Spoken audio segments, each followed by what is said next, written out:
आपण मन को समस्त को जय।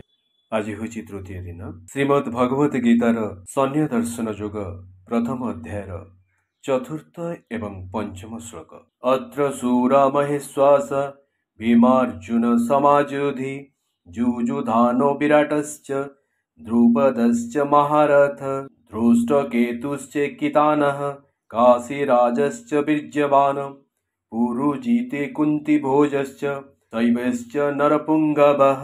मु देखुछि भीम अर्जुन समान प्रबल पराक्रमी युयुधान द्रुपद विराट प्रभृति महारथी अछंती। आहुरी धृष्टकेतु चेकितान धैर्यवंत काशीराज पुरुजिते कुंतीभोज नरश्रेष्ठ सभ्य मध्य अछंती।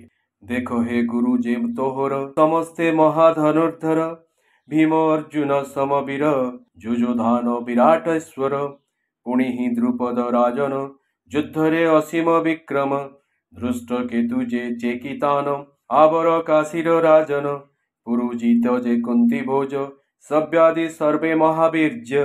आउथरे कहबी श्रीमद् भगवत गीता को शुणुथांतु, भल पांतु एवं आपण मानकर कार्य लगांतु। जय जगन्नाथ।